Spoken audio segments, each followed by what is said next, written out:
En fait, ce travail, il a déjà été présenté le 3 mai dernier au ministère de l'Enseignement supérieur et de la Recherche avec l'initiative Mindfulness France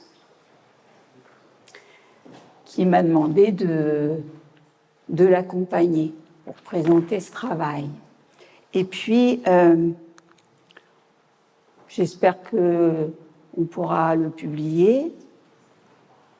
D'une manière ou d'une autre, il sera publié.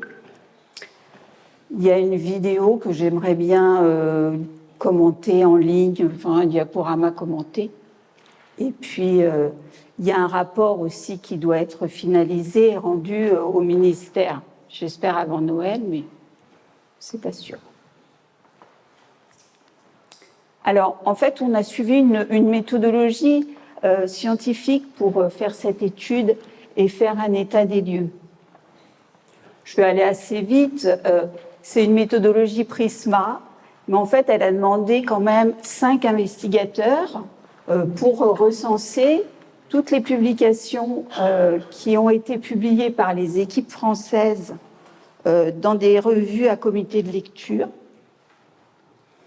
Également les thèses et les mémoires qui ont été publiées en France, et puis les essais cliniques qui ont été ouverts. Puis à partir de là, on a mis tout ça dans un tableau Excel, on a fait les graphes, et puis voilà, je vous en présente quelques-uns. Et on a fait aussi une cartographie, puisque le ministère demandait une cartographie, c'est-à-dire une carte de France, un petit peu des travaux pour savoir ce qui se faisait et où. Alors, en fait, les publications, moi j'ai été assez sidérée, en fait, de découvrir qu'il y avait quand même 610 publications en France, publiées par les équipes françaises. Parce que quand j'ai entrepris ce travail, je n'avais pas idée qu'il y en avait tant. Et alors, elles suivent les années de parution, ça suit exactement ce qui se passe à l'international, c'est-à-dire qu'on a une augmentation exponentielle des travaux. Et nous, on s'est arrêté en avril 2022. Vous voyez, il y a plus de 100 publications par an maintenant qui sont publiées par les équipes françaises. 2023, je ne sais pas, mais on est peut-être à 110 ou 115 publications. Les domaines scientifiques qui sont concernés, c'est la biologie et la santé et les sciences humaines et sociales. Vous voyez, surtout la biologie et la santé, pour 69%.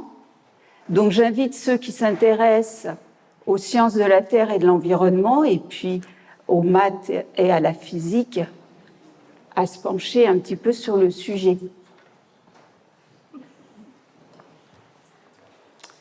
Les disciplines qui sont concernées, alors la santé, 35% des publications concernent le domaine de la santé, 17% la psychologie, 12% les neurosciences, une dizaine de pourcents pour le monde du travail, un petit peu pour l'éducation et, vous voyez, très peu dans ces domaines que sont la littérature, l'art, la sociologie, l'histoire, l'écologie.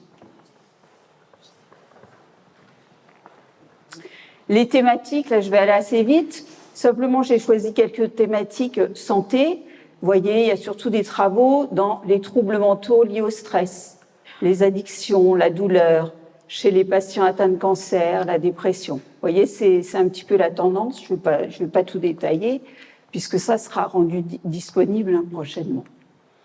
Dans le domaine des neurosciences, là ici c'est les neurosciences, l'activité cérébrale a été beaucoup étudiée, ainsi que les fonctions cognitives, et puis on vient de voir le vieillissement, pour quelques publications, et la phénoménologie aussi.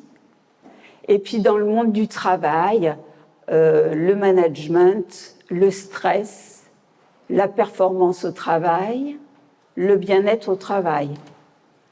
Bon, dans le monde du travail, 60 publications. Donc c'est possible aussi pour les personnes du domaine de... Tout reste à faire, à mon avis. Alors, les types de méditation qui sont concernés, pour 77%, la pleine conscience, 23% les autres types de méditation. Et quand on regarde les programmes, en fait, il y a plus de 50 programmes différents qui ont été étudiés par les équipes françaises.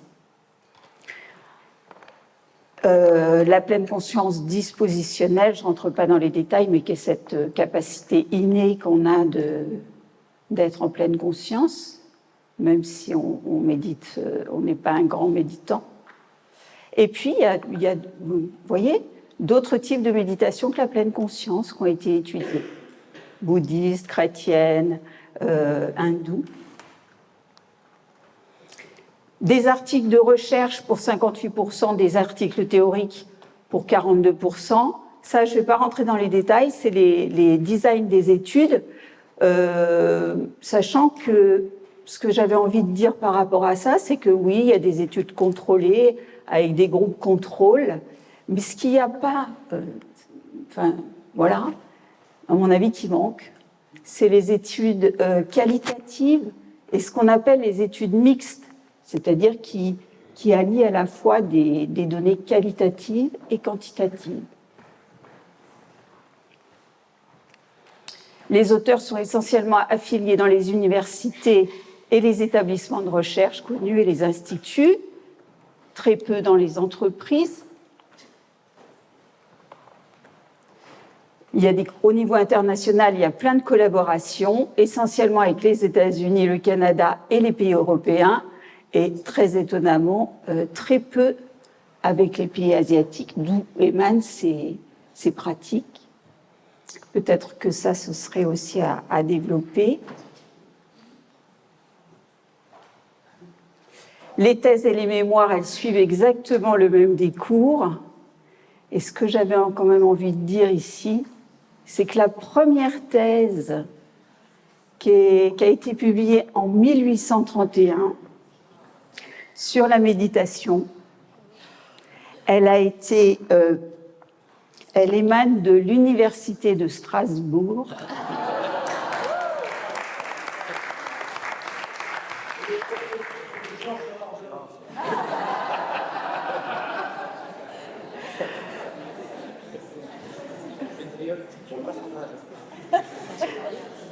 L'Université de Strasbourg, c'était une thèse sur la vie contemplative dans les monastères bouddhistes et hindous et leur comparaison, j'ai plus le titre exact en tête, avec les traditions chrétiennes et islamistes ou islamiques, je sais pas. Voilà, donc c'était quand même je trouve très avant-gardiste en fait. Enfin, ce serait peut-être bien de retourner à ce sujet-là. Enfin, moi, ça m'a plu. Donc là, je me dépêche. Alors, simplement pour vous montrer une carte de France sur les thèses, vous voyez, il y en a partout, hein, toutes les villes de France et toutes les universités françaises travaillent sur la méditation, il n'y a pas de problème. Les thèses d'exercice, qui sont les thèses de médecine, vous voyez ça, 95 thèses de médecine là-dessus. Et puis, les thèses de doctorat, c'est plutôt dans les sciences humaines, finalement. Et les essais cliniques, il y en a eu 61, 13 ouverts en 2022, avec, et c'est pour ça aussi que je voulais le dire, des méthodologies contrôlées, ça, il n'y a pas de souci. Mais voyez, ce sont surtout des études monocentriques, c'est-à-dire dans un seul centre. Ça, le niveau de preuve, c'est pas bon. Il faut faire multicentrique, c'est-à-dire qu'il faut collaborer et travailler tous ensemble et monter des projets nationaux. Voilà, puis je terminerai par les remerciements.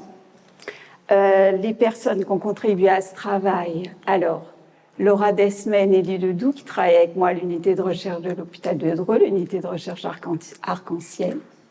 Julie Belcordier de l'école de management, qui est l'IESEG. Laurence de Gaspari, Enfance et Attention, présidente d'Enfance et Attention.